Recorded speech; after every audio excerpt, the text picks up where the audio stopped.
Welcome back to Mr. Reed Math. This is my 5th video in a row that I've sat down and made on a Saturday. I'm having fun. I'm doing math. I'm kind of weird like that. Just wait till I get one of these days I'm going to light board and it's going to be even better. But here we go. Let's dig in. Let's get this extension activity finished out. I've got questions at the bottom of the sheet down here. Questions number 5, 6, 7, and 8 on this extension page. Okay, if you are able to work through this and you're kind of understanding what's going on, number one, the first quiz ought to be a piece of cake for you. And number two, the next quiz is already going to be at least partially comprehended for you. You're going to be doing good. All right, so let's finish this up. The last 4 questions. Use the diagram to the left to answer the questions below. All right, and it's got a diagram of an angle. Okay, now I'm going to have some fun with this one. I already know because Coach Schultz has been sending students over to push my buttons. But let's see. One of the things it tells you is ray BX. All right, let's find ray BX, okay? It's a ray. So that's correct. It uses the word ray. And then the first point is always going to be the end point of the ray. And the end point happens to be the vertex, okay? So ray BX. And B goes to X right there. So that ray is splitting these other 2 rays, or ray BA and ray BC. Okay, it's right in the middle of them. It looks, well, don't trust the art, but it looks like it splits those in halves, and we would call that bisection. And that's what it says. It says, so now because it's explained it in the rules or in the instructions, well then then that's fine. We're going to take that as the gospel, okay? So ray BX bisects angle ABC, and the angle has been named correctly as well. There are no errors in that statement. All right, so now it's saying, what is the measure of angle CBX? Let me draw this up here so I can scribble on it a little bit. Okay, boy, what a great drawing I'm doing. Mr. Reed, you are wonderful at arts. Okay, there's there's B, there's A, there's X, and there's C. Okay, so this, when the instructions say it bisects, it means that this angle here is the same as this one, okay? And you could also say that the measure of this angle, this is key. The measure of any one of these 2 angles is half the measurement of the whole angle ABC. And I'm suspecting that that might be part of solving 1 or 2 of these, all right? But let's plow ahead. Okay, so angle CBX. So CBX. What we're talking about is this lower half, all right, this lower piece that was bisected from the main angle.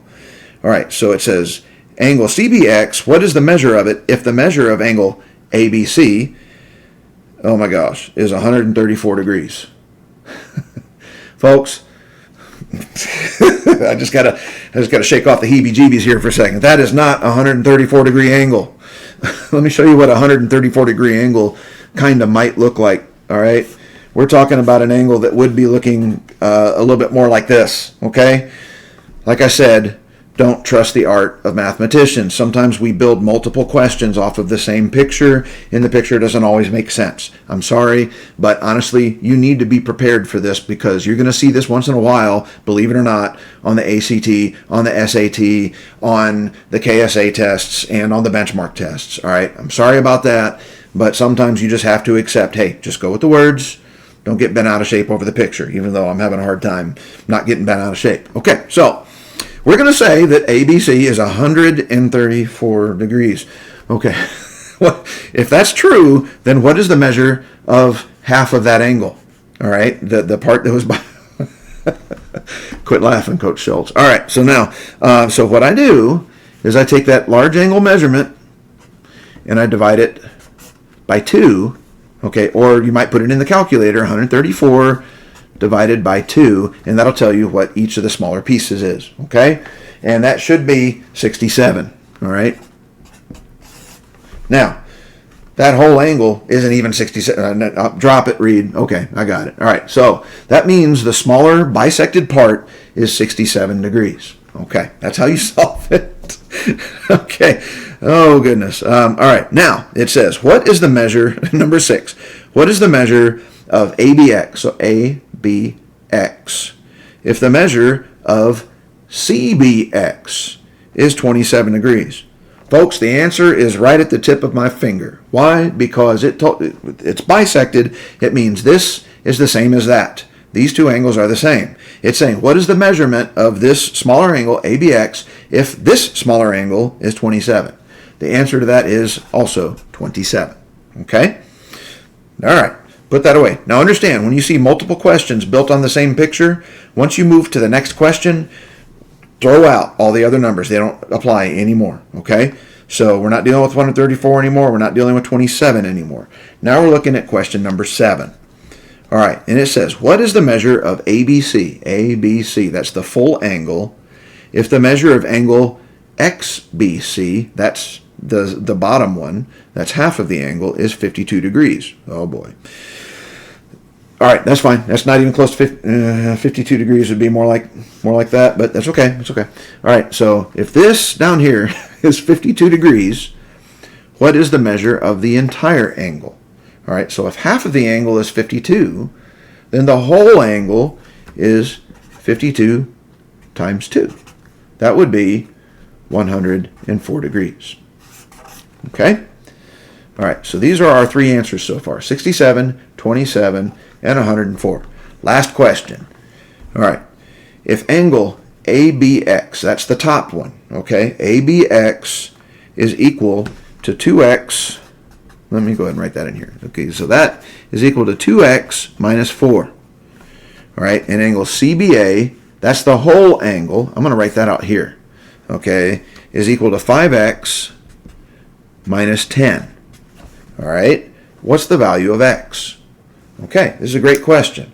And this is going to come up again. So hopefully you all can peel your eyes, look at this, watch what I do. All right, so if the small angle, if it's a bisected angle, then I know that and that are the same. And if I add both of those two together, it gives me the bigger. Or if I multiply any one of these by 2, it also gives me the larger. Okay, so if this top angle is 2x minus 4, and the whole angle is 5x minus 10, it says find the value of x. Okay, so that means 2 of these equals the whole one of these. We're building an equation. All right, remember EQUA means equal. Let me pull up another sheet of paper. So what I want to do is, okay, I want to come up with something that equals 5x minus 10.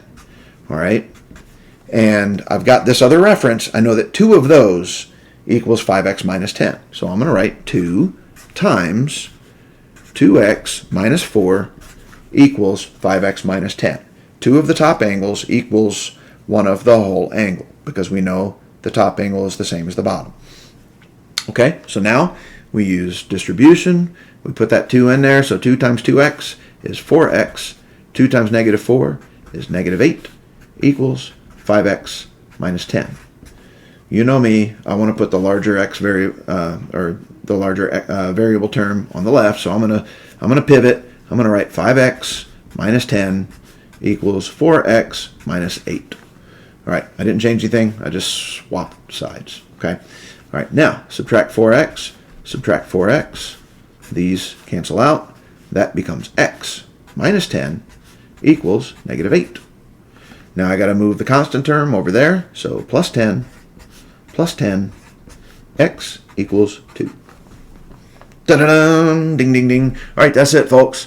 I've made 5 videos in the same day. I'm feeling great. Still got plenty of Saturday left. I hope you all have a wonderful rest of your weekend, and I will see you Monday for some review time, and Tuesday we will take quiz number 1. Good luck. Y'all are going to do just fine on this. All right, over and out.